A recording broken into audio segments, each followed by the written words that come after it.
Assalamualaikum warahmatullahi wabarakatuh. Good morning, friend. How are you today? Alhamdulillah, I am fine too. Okay, friends.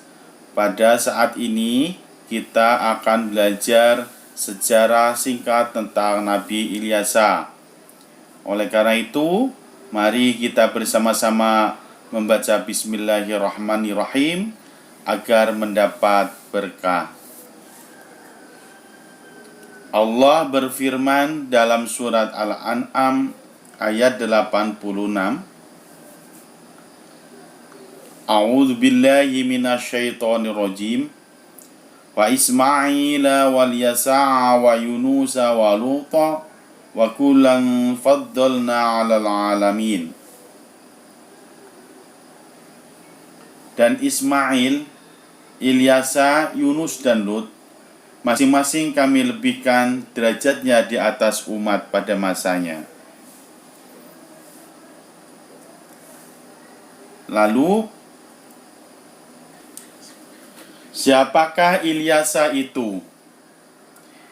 Ilyasa adalah Al-Asbad bin Idi bin Sultim bin Afraim bin Yusuf bin Yakub bin Ishaq bin Ibrahim Al-Halil. Ilyasa adalah keturunan Nabi Ibrahim dari jalur Nabi Ishaq alaihissalam. Daerah dakwah Nabi Ilyasa adalah daerah yang ditempatin oleh Bani Israel, khususnya kota Ba'labak yang dihuni oleh kaum Ba'labak. Kenapa disebut Ba'labak? Karena mereka menyembah patung Baal, jadi disambungkan sebagai kaum Ba'labak. Nabi Ilyasa sebagai penerus dakwah Nabi Ilyas. Setelah Nabi Ilyas wafat, Allah mengutus Nabi Ilyasa sebagai penerusnya.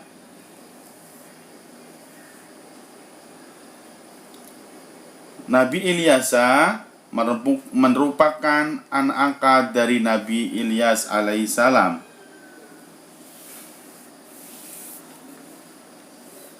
Nabi Ilyasa alaihissalam pernah bersembunyi di gua bersama Nabi Ilyas alaihissalam untuk menghindari bala tentara Raja Ba'labak.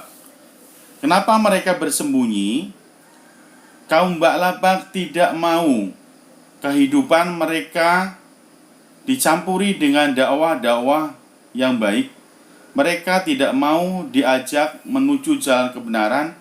Mereka tidak mau diajak ke jalan yang hak menuju Allah yang esa. Mereka mau mereka sendiri berbuat dosa, bermaksiat, bersenang-senang, melakukan hal-hal yang di luar syariat. Makanya Nabi Ilyas dikejar-kejar untuk dibunuh karena dianggap mengganggu kesenangan mereka. Kisah ketika Nabi Ilyasa berumur 10 tahun.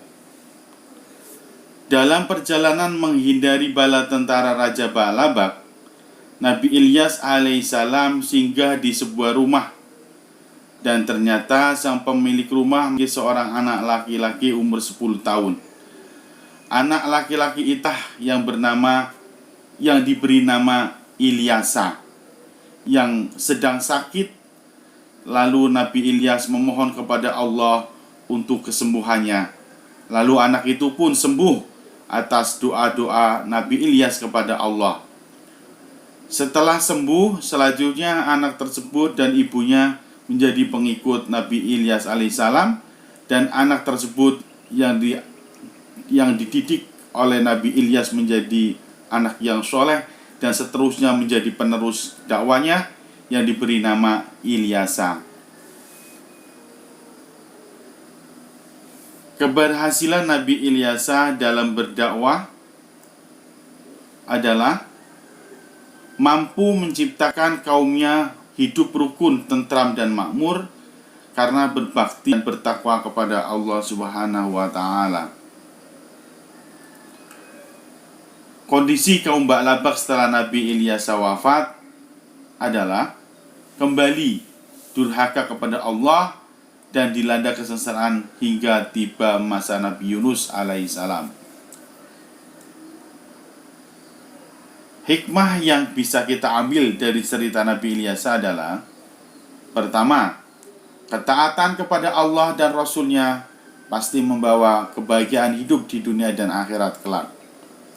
Akan tetapi sebaliknya, kedurhakaan kepada Allah dan Rasul-Nya menjadi penyebab kesengsaraan hidup di dunia dan di akhirat kelak. Terima kasih, semoga bermanfaat. Mari kita ucapkan alhamdulillahirabbil alamin. Wassalamualaikum warahmatullahi wabarakatuh.